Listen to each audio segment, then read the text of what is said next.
May 1, 2015. Jalisco State, Mexico. A federal police helicopter is on patrol as part of an operation against drug traffickers. Standard duty. 8 federal police officers are on board. Below, a convoy of military trucks is ambushed. The pilot contacts the enemy and descends to support ground forces. A rocket-propelled grenade emerges from the undergrowth. According to investigators, an RPG-7, a Soviet-era design purchased on the black market. A direct hit. The helicopter loses control and crashes. All 8 on board are killed. The attackers disappear into the jungle. No arrests, no identified identities. A few hours later, a video appears on social media. Armed men in black uniforms posing next to the wreckage. In the frame is a banner, CJNG. The Jalisco New Generation Cartel has claimed responsibility. Openly, publicly, demonstratively. This didn't happen in a conflict zone in a fragile state.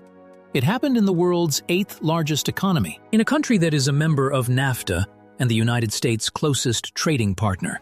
A country with a 200,000-strong army, federal police, and a national security apparatus. And those who shot down that helicopter weren't terrorists in the traditional sense. They were a company with a hierarchical management structure, with an HR department handling recruitment, with a franchise model expanding into 40 countries, with assets exceeding $20 billion, with its own armored units, snipers, and air defense systems. Official name? Jalisco New Generation Cartel, an acronym known to every agent in the DEA, FBI, and intelligence agencies from Tijuana to New York, CJNG. Let's start with the man, because behind every cartel stands one man who made several key decisions at the right moment. Nemesio Oseguera Cervantes, nickname El Mencho. He was allegedly born in 1969 in the state of Michoacán to a poor, large family, one of 12 children. In his youth, he worked as a strawberry picker in California on a seasonal visa. He was deported from the United States twice for drug crimes. He returned. According to documented DEA data, at a certain period, he was an informant for the agency, collaborating with American law enforcement. This detail is not rumor or conjecture. It is recorded in official documents made public during the trials. It explains how El Mencho understood the mechanics of American and Mexican law enforcement from the inside. Knowledge of the enemy proved more valuable than any business education. Today, the Federal Bureau of Investigation is offering $10 million for his capture. This is the maximum reward provided by the program. They pay the same amount for information on ISIS leadership, not a single arrest. Several times, operatives were on his trail. Each time, he disappeared before the ring could close. According to the intelligence community, he suffers from diabetes and kidney disease. He is believed to be receiving dialysis at clandestine medical facilities, changing their location regularly. He is alive. He is free. He is making operational decisions. The cartel formed around 2010 to 11 from the remnants of the Mencho cartel, which was affiliated with the Sinaloa cartel. This is an important detail. The CJNG isn't a street gang that grew into a cartel. It grew out of an existing infrastructure, contacts, routes, corrupt officials, and well-established money laundering schemes. It didn't have to build from scratch. It took what worked and added what Sinaloa lacked: unbridled aggression. Sinaloa operated on the principle of less violence, less attention. The CJNG chose the opposite. The more fearsome, the more reliable. The breakthrough occurred between 2011 and 2014. The cartel methodically eliminated its competitors in the state of Jalisco. Murders of rival gangs, public executions, filmed and distributed via messaging apps. A characteristic method: bodies with a note explaining the cause. The cartel didn't hide its identity, it advertised it, because fear is also a product. When a competitor sees what happens to those who resist, they calculate alternatives. By 2018, the CJNG was present in 27 of Mexico's 32 states, a pace of expansion unmatched by any Mexican cartel before. Military potential. Here, the CJNG is fundamentally different from everything that came before. Traditional cartels used weapons to protect routes and intimidate competitors. The CJNG has built a combat structure that military analysts describe as a hybrid army. Homemade armored vehicles, dubbed narco tanks in the media, are trucks lined with steel plates with gun ports and I-beam frames. Barrett .50 caliber sniper rifles, weapons capable of penetrating the armor of light military vehicles. Rocket-propelled grenades, heavy machine guns mounted on pickup trucks. Attack drones with homemade bombs. The cartel began using this method after seeing videos from Ukraine. Captured soldiers undergo military training, often conducted by former military personnel, including, according to the DEA, former Special Forces units from several Latin American countries. In May 2015, in addition to the downed helicopter, the same operation killed 15 federal police officers in an ambush on a convoy. In one day, in one state.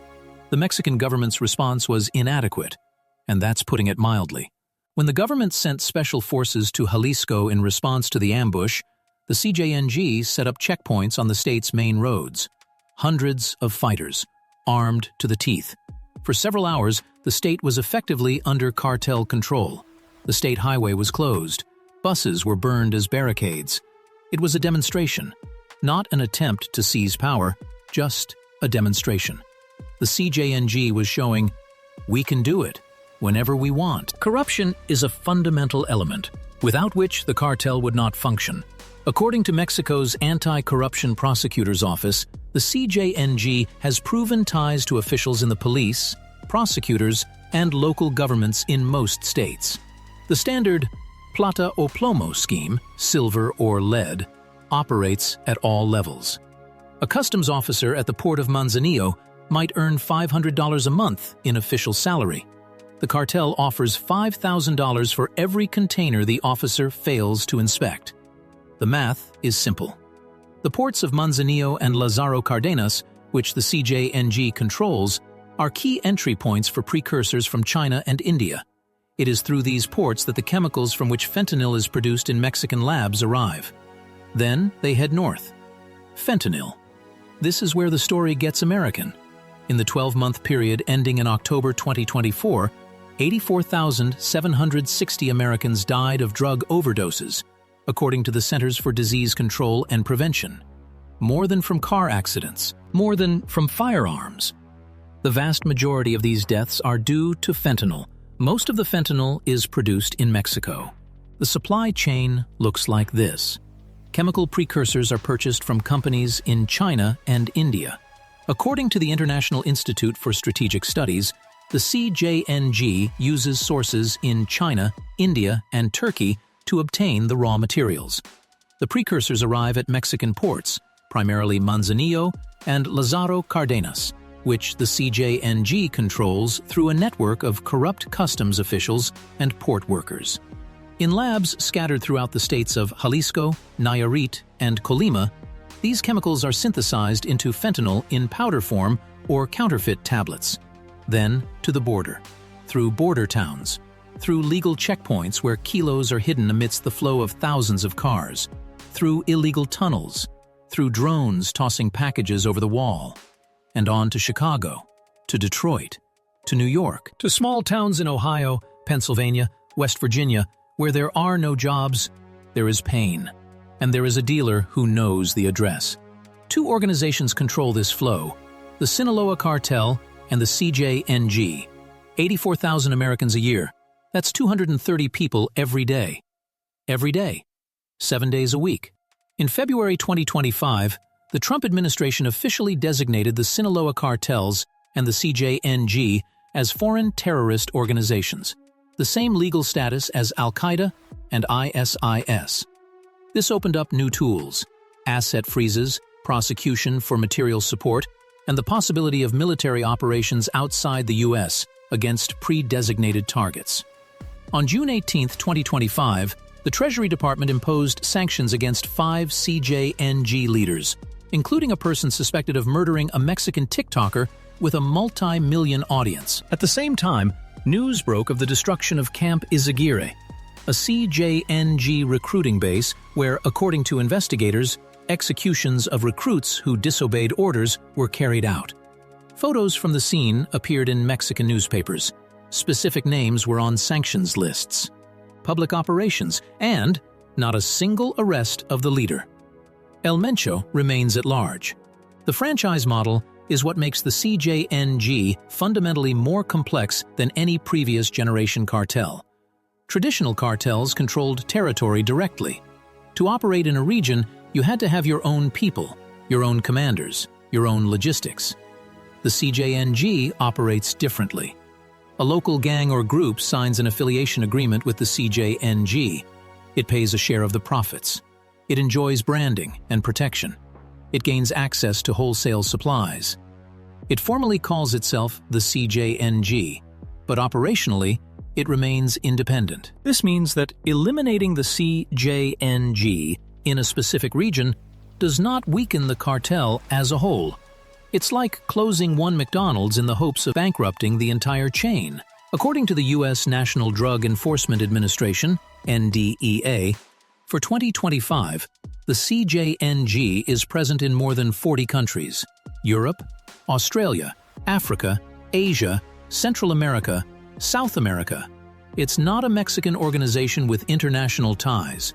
It's a transnational corporation with Mexican roots. That's what makes this story so important right now. In early 2025, a war between two factions of the Sinaloa cartel, Los Mayos and Los Chapitos, erupted in large-scale fighting in northwest Mexico. Thousands were displaced. Hundreds were killed. In this war, the CJNG sided with Los Chapitos. According to analysts at the Center for Strategic and International Studies, the strategic alliance between the CJNG and Los Chapitos potentially creates a structure with resources, firepower, and territorial reach unmatched by any criminal organization in the Western Hemisphere. The rival Los Mayos controlled the northern border crossings and had 30-year-old ties to American drug distribution. Their weakening means a redistribution of these routes. To the CJNG, this isn't a theoretical threat. In Chicago, the CJNG is the primary supplier of fentanyl to several street gangs. In New York, in Los Angeles, in small towns in Ohio and Pennsylvania, where heroin has long since been replaced by fentanyl.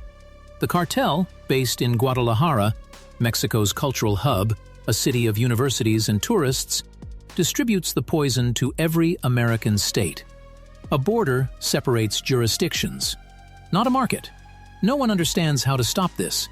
Not because there are no ideas, because every idea has its limits. Arrest the leaders. The cartels survived the arrest and death of several key figures. Cut off precursors from China. Chemical companies are finding alternative routes through India and other countries. Destroy the laboratories. They are moving. Corrupt fewer officials. The CJNG offers more than the state can compete with. A military presence on Mexican territory, a constitutional and diplomatic dead end. Reduced demand for fentanyl in the U.S. 20 years of the opioid crisis have shown that this is a slow process, incompatible with the cartel's growth rate. This is what happens when a criminal organization reaches nation-state proportions while remaining completely free from the rules that constrain states. No constitution, no parliament, no judicial review, no international treaties, no obligation to protect civilians, only the goal of maximizing profits and a willingness to use any means necessary to achieve it. 84,000 dead Americans a year aren't statistics. That's 230 people every day who open a package of whatever they were sold and never wake up, because someone in Jalisco decided it was profitable, and the government on both sides of the border hasn't yet found a way to stop it. The franchise model is what makes the CJNG fundamentally more difficult to destroy than any previous generation cartel. Traditional cartels controlled territory directly. The CJNG operates differently.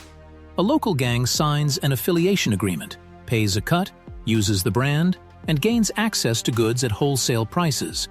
Formally, it's the CJNG. Operationally, it's independent. Clearing out a cartel in one region doesn't mean weakening it as a whole. It's like closing one McDonald's hoping to bankrupt the chain.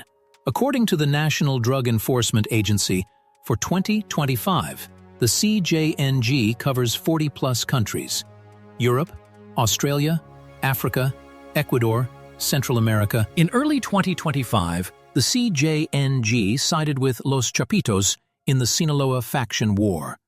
CSIS analysts warned, this alliance could create a structure with resources and firepower unprecedented in the Western Hemisphere. In Chicago, in New York, in small towns in Ohio, borders divide jurisdictions, not markets. More powerful weapons? More agents? Tougher sanctions? They've all been used. The CJNG works. And while it works, 230 Americans don't wake up every day. The answer to the question, how to stop them, doesn't exist yet. Not because there aren't resources, not because there isn't the will, but because an organization of such scale and flexibility adapts faster than state institutions can respond. The CJNG began as a splinter of another cartel in 2011. In 14 years, it became the largest transnational criminal organization in the Western Hemisphere. 14 years. By comparison, NATO took 45 years to build to achieve its current coordination among 32 states. One cartel proved faster than an alliance of states.